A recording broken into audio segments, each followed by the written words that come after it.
Main thing I need to accomplish today is I need to work up all of our Mississippi pink eyes, the Holstein peas, and the 2 different beans that we let just dry on the vine. We've pulled them all off the vines, and they've just been sitting in my kitchen. I'm ready to get them out of my kitchen, so I need to actually hull them out, put them in a place where they can continue to dry. I'll tell you more about that when I get there and show you what I'm going to try. But first, when Matt and I was harvesting the winter squash, this one is very small. You can see usually a Cushaw squash like this will get, you know, this big. So this is very, very small. But I'm going to try to use it. But this one we accidentally broke off the top. So it's going to go bad really, really quickly now that it's open. I found that when they don't grow to their true size, they go bad quickly anyway. They're just not fully mature. So I need to use it. So I want to make a pie. I'm afraid that won't be enough, so this is actually one of my Cushaws, or not Cushaws, excuse me, one of my butternuts from last year. It's from last year. It's still been sitting in my kitchen. I've only have like 2 left over there. Butternuts did good for us last year.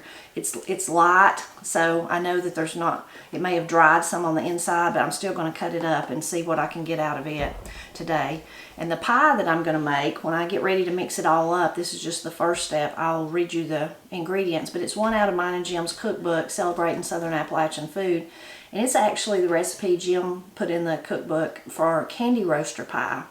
But what I found over the years of cooking, you know, when I first started cooking many years ago when I was first married, cooking for myself, I cooked at Granny's house some. But like pumpkin pie, I would have never thought that you could use a different squash in that recipe for pumpkin pie. I soon learned that, especially when we started growing winter squash, that if a recipe, most all recipes I've found, now you may have a different experience, but if it's calling for pumpkin or butternut squash or Candyroaster, you can kind of mix all of those together, all those type of winter squashes. You can kind of, if you don't have one, use the other, replace it as a substitute. So that's what I'm going to do. But first, I need to get them cut up. I'm going to bake them up in the oven to get them cooked, and I'm going to do that part, and then I need to get on while that's going on, I'll get on my peas and my beans. Now, when it comes to cutting up things like this, now this one will be really easy, I'm sure, because it's small for one thing, and then also there goes my oven coming to heat. It's not well formed. You can see on the inside, basically, I'm not going to get very much at all out of this, but I am going to use it. Let me get a spoon. Actually, changed my mind. I don't want a spoon. I want my ice cream scoop that I use for so many things. Since these are so small, I'm going to go ahead and cut the insides.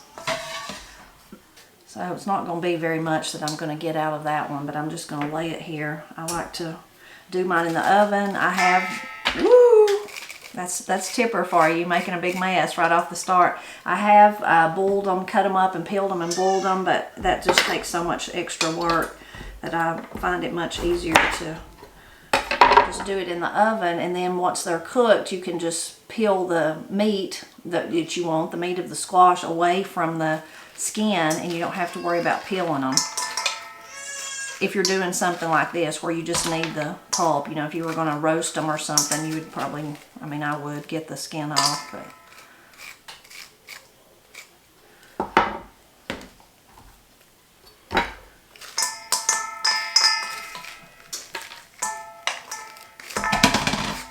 and you could certainly roast these seeds just like you would pumpkin seeds. I probably won't do that. I probably just feed them to my chickens. You could save them to plant next year too, but I usually like to save them out of one that fully matured. Although these would probably grow just fine. Clean up part of my mess I made here. I think I got a seed over there on the floor, but I'll get it in a minute.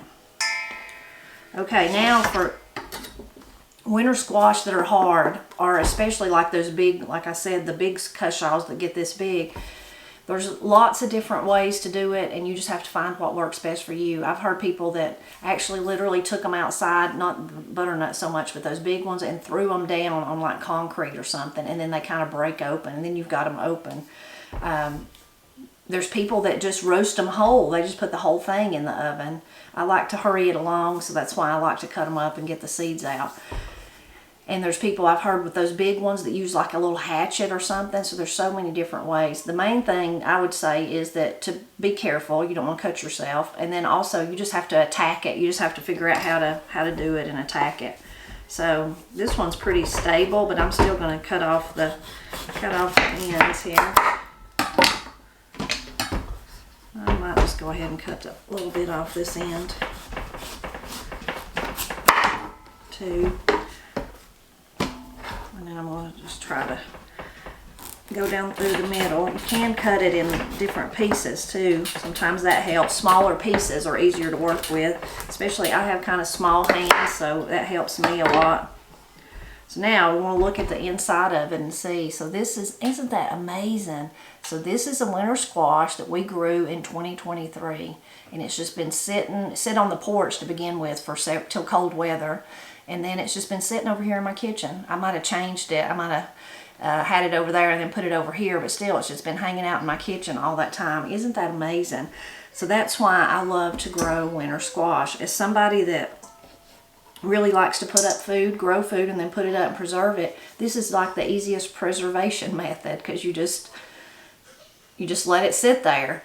Now, certainly over the years that I've been doing this, there's some you kind of have to keep a check on them and look at them, because for some reason this one, made it all this time. There might have been one sitting right beside it that didn't make it all that time, and so if you kind of go through periodically and check them, and if I notice one's got a little soft place or something on it, I just get it and go ahead and put it up right then. Even if I'm not going to eat it, I go ahead and get the pulp and put it in the freezer or something so that I can use it in the future.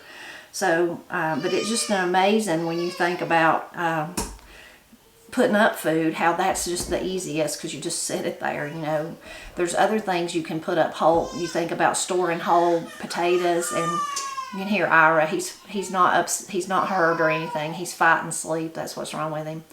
But you think about potatoes and apples and cabbages and, all those kind of things that you can hole up kind of if you've got a good place for that. And that works really good too. So it's the same thing. Although I think this is even easier because it's not as likely, I don't think, to go bad on you. So I really love it. And potatoes, if you kept them this length of time, they would sprout. They would start sprouting on you. And I'm not sure apples would last that long either. That's just the wonderful thing about the winter squash. So now I'm going to try to get the insides out of these. And then I'm going to go outside and figure out how to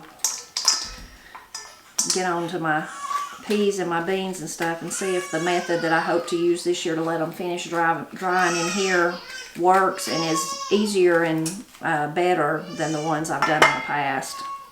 I think for this one I didn't get in the middle exactly, so I think I'm going to cut it again and make it easier to do this part too.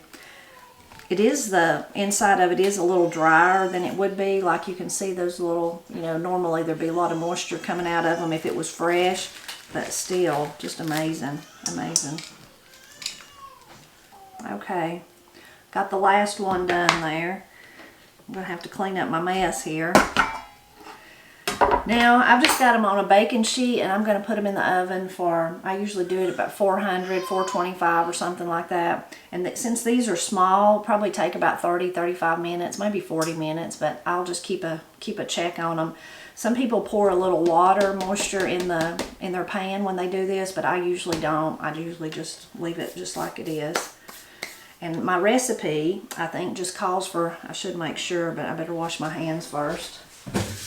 Let me see, Jim's recipe. I think it just calls for a cup. So 1 cup of pulp from a Candyroaster is what I should have, but all this together definitely will give me 1 cup, and either I could make 2 pies and share one with somebody, or I could just put the other in the freezer. So once I clean up my mess, I'm going to show you about the peas and the beans next. So now I've got my squash going in the oven cooking. So you can see my big tubs here of peas and beans that I've had sitting in my kitchen, so you can see why I want to be done with them, get rid of them. Now normally what we do when we dry them, and we've not always done this, so it's just like a learning process for us. We dried apples and tomatoes and those kind of things that we dry in a dehydrator, but we've not always dried the peas or the beans or anything. We've just never done that before. So last year we left all of our rattlesnake beans, the last ones, and we just left them and let them dry on the vine, and then we picked them and then we hauled them out. Well, they're still not completely, you still need to let them dry a little bit after that before when you get them out of the hull, to make sure there's no moisture, because you wouldn't want to put them up maybe in a jar or something in your cabinet and then have them mold. So last year what we did, which worked well, it was just aggravating, is that then we shelled them all out, and then I just spread them out on trays, like my bacon trays, and set them on the kitchen table, set them on my buffet. And two things I didn't like about that is that then every time you wanted to eat at the kitchen table, or I needed to sit something else like my kefir water or something on the buffet, there was no room. And then also I didn't buy extra trays, so I needed those bacon trays when I was cooking, you know. So anyway, I had totally forgot this year. I thought, well, I need to do that, and I'll, you know, get out my trays. But I've got more this year, so what am I going to do? I'm going to have to find some trays, you know, maybe some baskets, or borrow some from Granny or something like that. Well, then when I last night was thinking I was going to do this today, then I realized, wait a minute, didn't I buy something last year? Didn't I buy something because of that? And so I went looking in the dangerous room, and I sure enough did. It's still in the box. I never even unboxed it, because by the time I got it, it got here, the beans had already dried, those rattlesnake beans.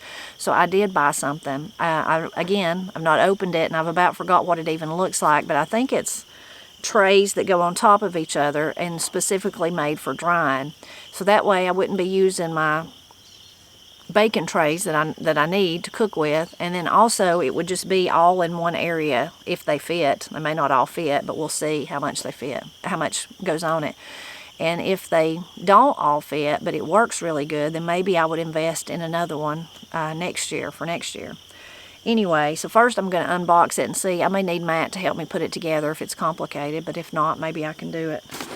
So, and I got it. I'll put the description, in the description below, I'll put the link to where I got it in case you want to get it, but I have no clue how it works, or if it will work, or if we will like it. So, let me get the box open first, though. Well, so far I like what I see. I see wood. I couldn't remember about that. So let's see. It says it was made in Italy. So it looks like here's some little dowel things. I wonder if that's what holds the trays apart.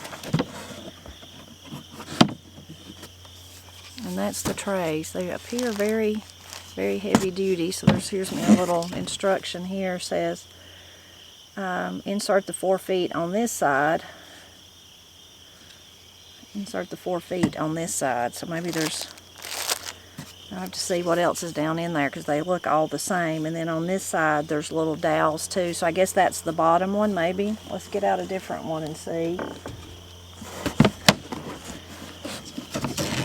No, that one's just like that, so I don't know that would matter, which is good, because things like that, I might do them all and then realize I have the top on the bottom, so I think they're all the same.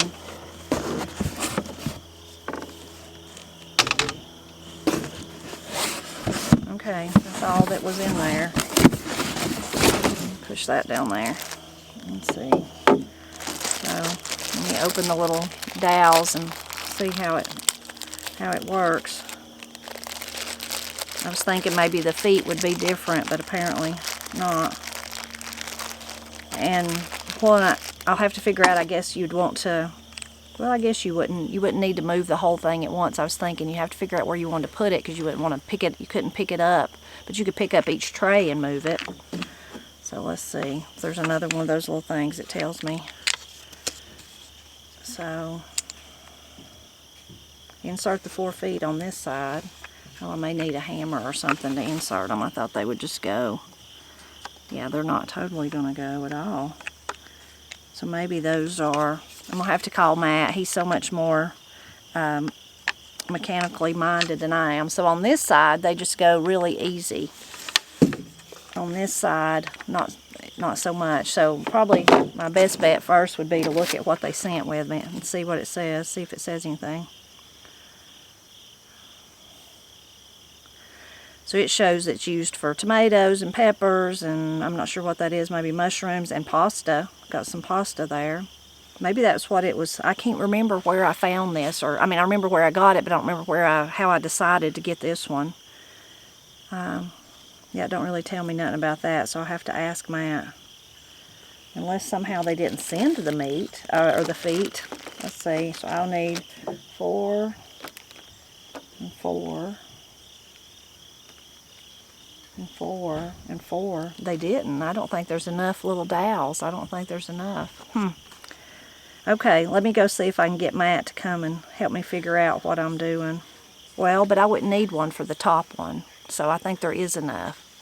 So I'm miscounting on that. I wouldn't need that one. So I think there is enough. It's just that these would have to be hammered into the feet part. I wonder why you couldn't. Well, because you'd have to put that up, those holes up. Okay, I'm gonna go get Mr. Matt, and I'll be back. They're separate units where you've got 1 or 2. That's the picture there. They'd all stack together. 1, 2, 3, 4. But I'm thinking like... Or you can stack them all like that. Yeah, but I want them all on top of each other just so they won't take up as much space. Right. But I'm thinking, I mean, like when it comes time to stack them on top of each other, I mean, that's going to be difficult because they're going to fall over. So I wonder if you couldn't put them... Whoops. I mean, if you... Maybe you put... Do you put... There's no directions. Maybe you put all of them on the bottom. I don't know. It shows legs down to the bottom. Yeah. And you know what I'm... just stack. That's right. all there to it. But you know what I'm saying? If you... Like, let's try to stack that one on here that you've got. And how will you ever get them? I guess you could put a little glue or something on them. But like when you try to stack that one on top of them, it's gonna be hard to do. In other words, not impossible, but just like putting a puzzle together. Or is it? Am I wrong? Woo! Not very stable, are they? So do you put them all in the feet? And maybe the feet stand in, like that's the holds the feet. You know what I'm saying? No, I have no clue what you're saying. I mean, if they were hammered into that if you're side. hammered in, then you could just leave them all separate. Well, or you could, the hammered in part could set in this. I bet that's it. I bet that's how you're supposed to do it. Let me go get you a hammer.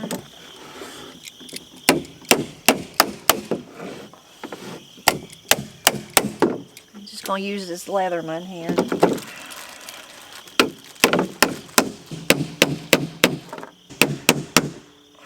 Okay. Thank you.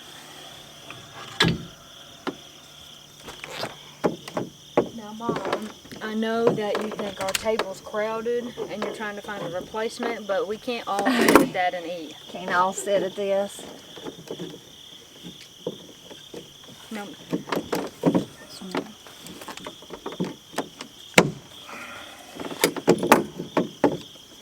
Hey, Binky.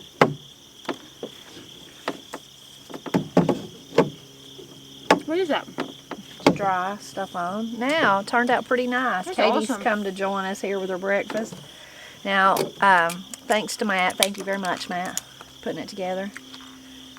What does that now mean? Go away? No, you don't have to go away. You can stay and talk. You can stay and talk if you want to. Hey, Binky. You wouldn't have to waller it all over the porch like we did. We should have spread something out probably, but anyway, it's done, and I'm glad. And this is handy. I think this will be good. And it won't take up as much space. I could even set it, you know, in the dangerous room or somewhere instead of having those trays that are easy to spill out. I think this will be more sturdy. I'm not sure all my stuff will fit on it though. Just where I can put the beans and stuff and let them continue to dry. Let them dry. Yeah. Even after you get them out of the holes. Like last year how I had those trays sitting everywhere and then you have to move the trays. Then we needed the trays to cook on. So I think this is nice. Seems pretty sturdy, doesn't it? Mm-hmm. That's awesome. Binky? It's EPPICOTLSPAL. I can't say that. That's the brand.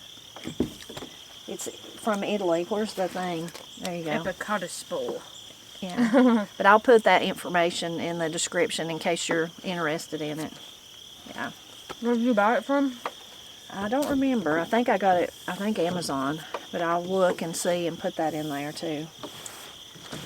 So, I remember it did take a long time to get here. I don't know if they hand make them as you're getting them or what, but Thank you. anyway, hopefully it will work good for our peas and beans. Alright, have fun with it. Yeah. The sun's about to get up and get in my eyes, so I'm going to go find me a better place to sit and shell out stuff, either on the porch or out in the yard, but I just can't resist doing a few to see how it will work.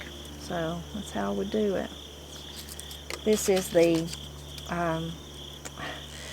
Canarly, or ever how you say it, K-E-N and then E-A-R-L-Y. I was calling it Kennedy all summer, but that's not it. I just couldn't read my own writing when I actually looked closer.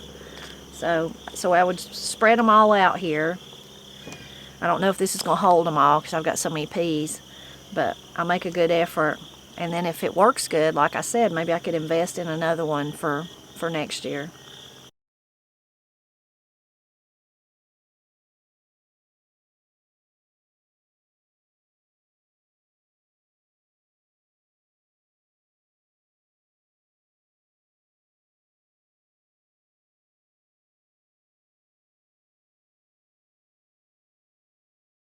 Well, I've got a few of them shelled out. I went ahead and did the 2 beans, so let's see how they... I think maybe I might be able to put 2 on. I wonder if I can put, since I've got so many peas, I wonder if my beans will both fit together on one. This is the Canarly, I was calling the kidney bean. It is shaped like a kidney bean. We had left them though too long on the vine because some of them, you see that one right there, has tried to start busting out of its shell. Probably should get rid of that one. I tried to get rid of all of them, but I may have missed a few. Okay. I said that was the Canarly. That's not. That's the Painted Pony. Painted Pony. This one is the other one, the Canarly. Isn't it pretty? It looks very much like the one we grew last year from Debbie at Bryson Farm Supply that was like a mystery bean. They didn't really know the name, and me and Matt said we thought it was the, looked like the Painted Pony, like a paint pony, these, but this is the Canarly yellow eye, and a lot of you said when we showed that one last year that we grew, said that looks like a yellow eye, so I suppose that's what it is. And the people that shared it with Debbie and her husband just didn't know the name of it. Probably been passed down in their family or something like that. I'd probably scoot these slightly, a little bit, and scoot these over some, since they're totally different beans. Okay, that looks nice. So now, oh, I see a few more. That was the ones I shelled before I started. I still need to do my Mississippi pink eye peas and my Holstein peas, but I'm going to go in and check on those squash. Well, I know they're done. Matt got them out of the oven for me. I'm going to go ahead and whip up the pies and put them in and let them cook. And then I'll come back out and start back on my peas again. I don't know if I'm going to make 1 pie or 2 pies. I said pies, so I'll just have to see how much pulp I end up with. But I think this is going to work nicely. So once the squash is cooked and cooled, it's just really easy to take a fork and just scrape up that wonderful pulp, the inside, and not worry about the skin. It just peels right off of it.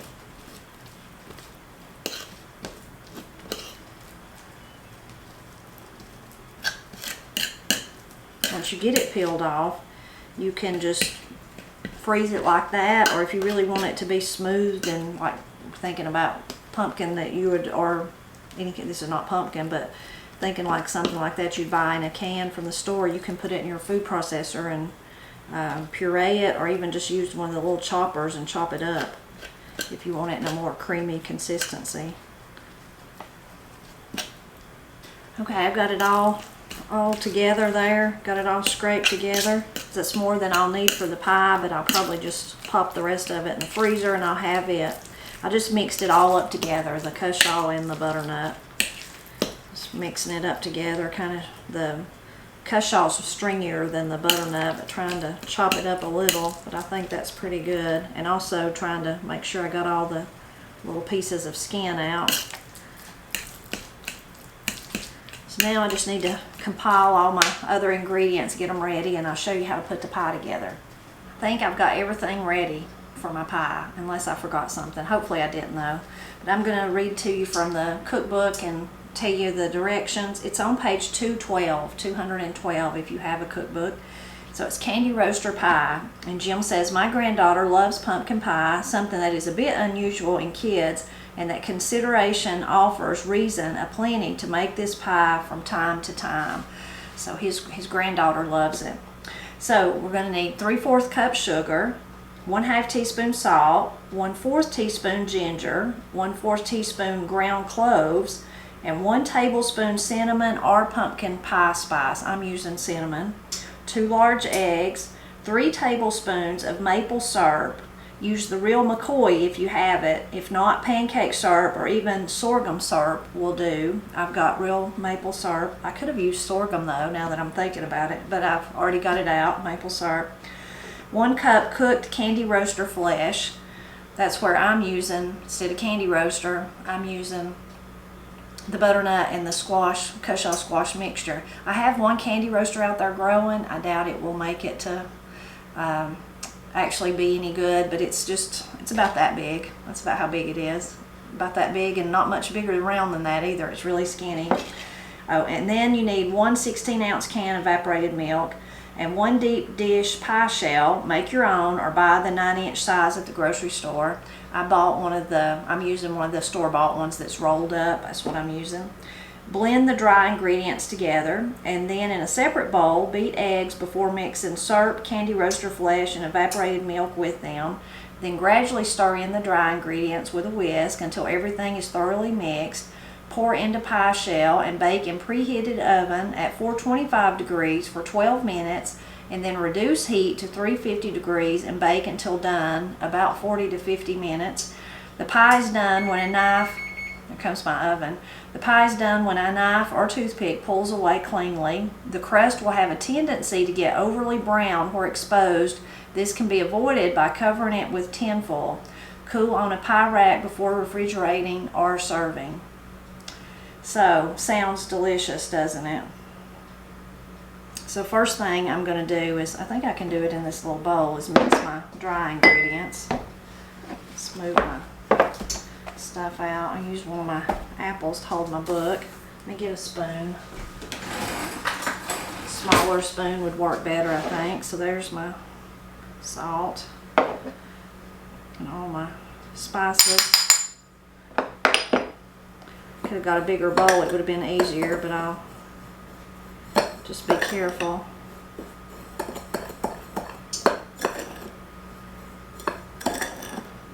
All those spices smell wonderful. I'm still trying to hurry fall. It is summer outside. It is still hot and warm, even though when I'm filming this on this day, I think tomorrow is the first day of, it's supposed to be the first day of fall, but it certainly doesn't feel like it, not here.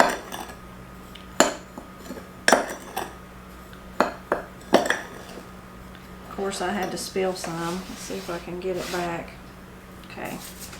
Now, put that aside. Get our bowl, put our eggs in, and whisk them up a little bit.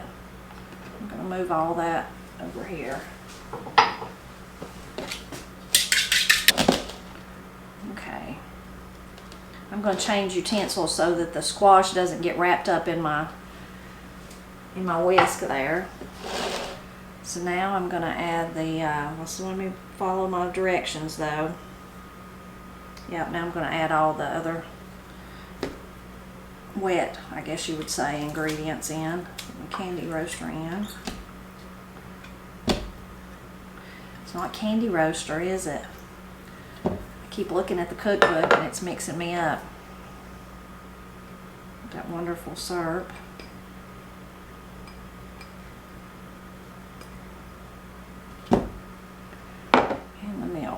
evaporated milk.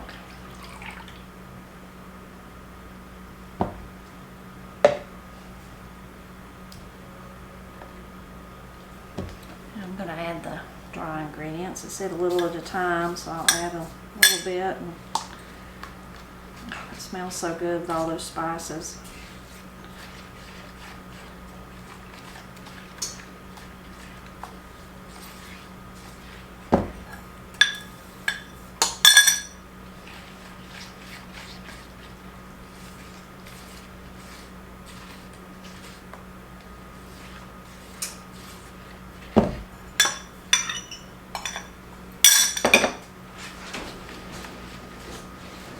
Okay, I think I've got it all mixed in. What I should have done was use my Pyrex big bowl with the spouts. It'd be easier to pour. So since I didn't do that, I'm going to use this little cup and put some of it over a little at a time so I don't make a big mess. Probably should have put my pie plate on a baking dish too so that I don't spill it, slosh it when I put it in the oven.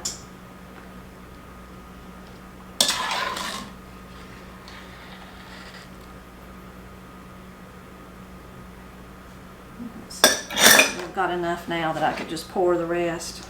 And you're probably much neater and handier than I am, and you wouldn't have no problem, but you already know I have a tendency to make a mess. It's going to be so good, so good. A little piece. Okay, I'm going to put it in the oven for my 12 minutes, then turn it down, then cook it. Ovens are all different, so you should really keep an eye on it in yours the first time you make it till you know if it's going to take after the 12 minutes 40 or 50. But while it's cooking, I'm going to go back out and start some more of my peas. I'm going to start on the Holsteins now. I'm leaving the most for last, which is those Mississippi pink eye, but I'm going to start on the Holsteins and see if I can make a dent in them while the pie's cooking. I finally finished, and I had plenty of room. I don't know what I was worrying about. I guess because I was thinking about the hulls. So here on the top, I have my Holstein peas all laid out. On this next one is the two I did first, the two new beans that we had tried this year, the Painted Pony and the Canarly bean. And then down here I have my Mississippi pink eyes. So I had plenty of room because I've even got one left. I think this is really going to work out nicely. I can set them anywhere in the house, and then I could even bring them outside like this during the day and let them get a lot of fresh air, but also, you know, let the sun hit them a little bit. So, or I could put them on the front porch. I think I'm really going to like it. Of course, I won't know till this drying part is over and I see how well it does. But for now, I'm really happy to have all of these done and out of my kitchen. You find a licorice I left for you? Where was it? I left the bag over by your computer.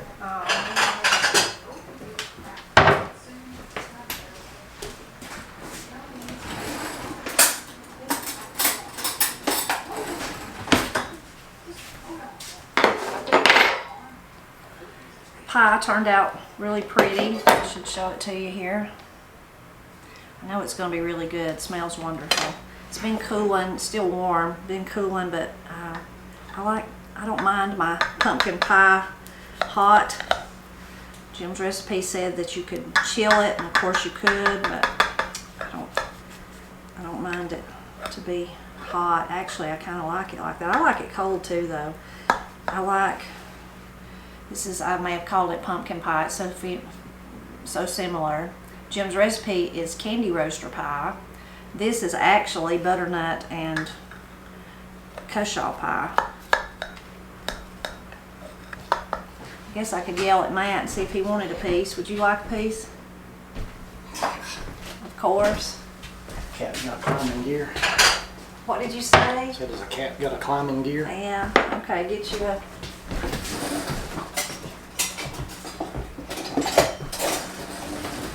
Get you some milk.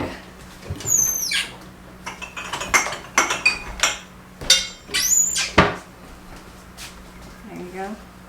I'll get you a piece of pie out.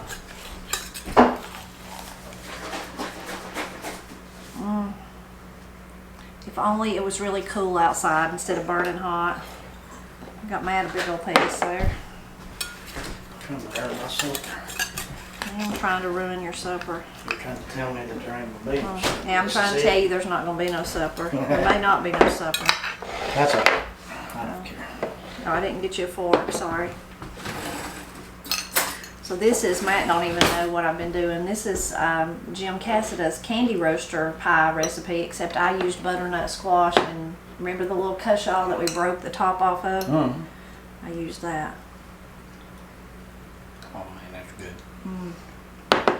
So good.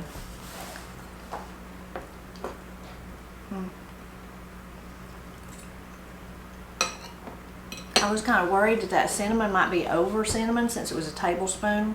I usually wouldn't use that much, but it's perfect. It's good.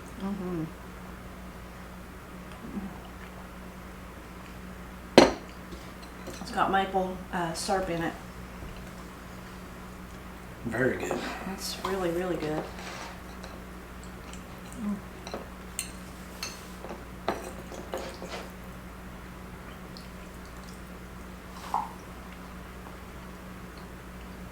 I don't remember if I even finished my train of thought when I was talking about, I got mixed up and said pumpkin pie, but pie like this with Candyroaster, cushaw or butternut or pumpkin, I really love it, of course, at Thanksgiving. And then I like to eat this. This is crazy. My afternoon Thanksgiving snack would be this, a roll, and like a turkey roll. Put the turkey inside one of my rolls and then have this with it.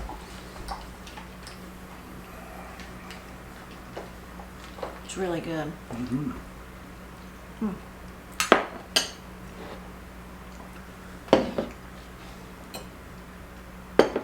Well, I'm really happy I got all those peas out of the floor over there.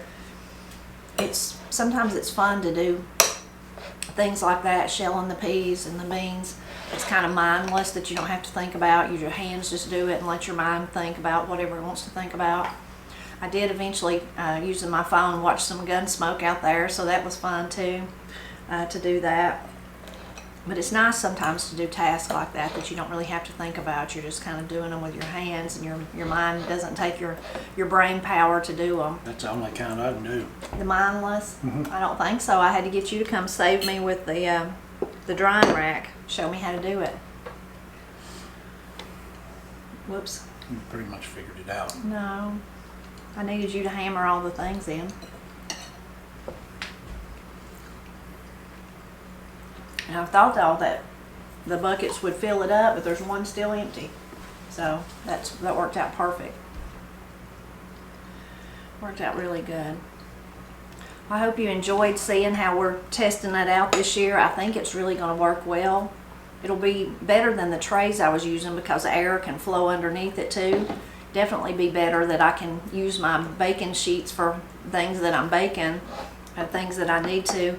And then nice that it's all kind of stacked up together so it doesn't take up as much of the space. Like last year I had them on the table and on the buffet, and we'd have to move them back and forth.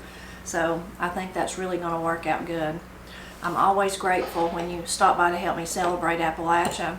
And if you try the pie, I hope you really like it. If you need more information about mine and Jim's book, I'll put it in the description below. It's really good, isn't it? Gosh, that's good. I think you fixed it good. Well, this is a slightly different recipe than any of the ones I use, and it just may be my favorite when it comes to this kind of pie. It is very good. I like the texture of it. It's still real moist, but firm enough to sit together, and it just has such good flavor. I think it's that maple syrup and the additional cinnamon. It's got ginger, cloves, and a tablespoon of cinnamon, so that's a lot. That's a bunch. But it's so good. Jim said this was Ashlyn's favorite pie.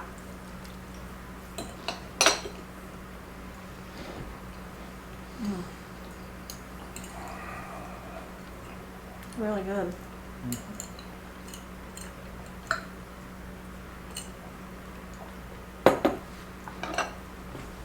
If only it was like about 50 outside or something instead of 80 something, 90. What is it today?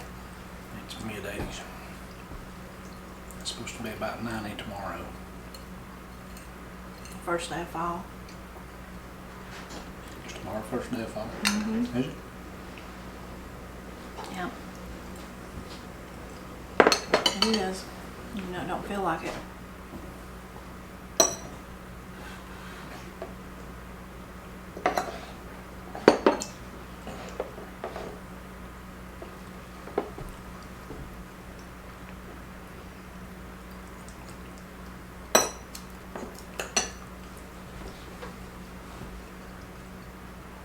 Play that old song I used to listen to, First Days of Fall. Who was it singing that? Tim O'Brien? Mm-hmm. That was a fantastic song. That was a good song. Yeah. It's a beautiful song.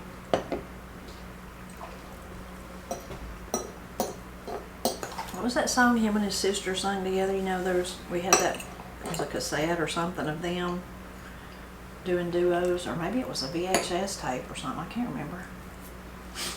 But they sung something about the devil, like a catchy but funny kind of tune. Remember that? I haven't thought about that in years. I'm gonna have to ask Paul what that was. Or see if, just search on YouTube and see if they're on there. Molly, I think was her name. Is he still singing? I think so.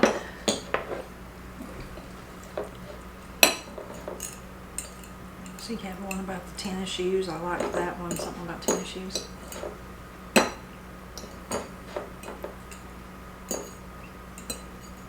And then he covered, is that Dylan's song, Bob Dylan's song, Senor? I like that one.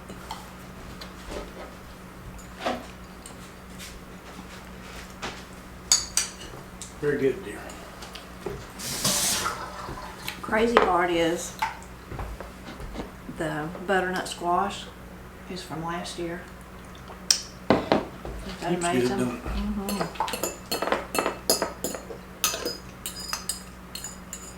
It was a little dry, but Didn't still hurt the plenty. flavor, No, still plenty good enough to make a pie. Oh, very good.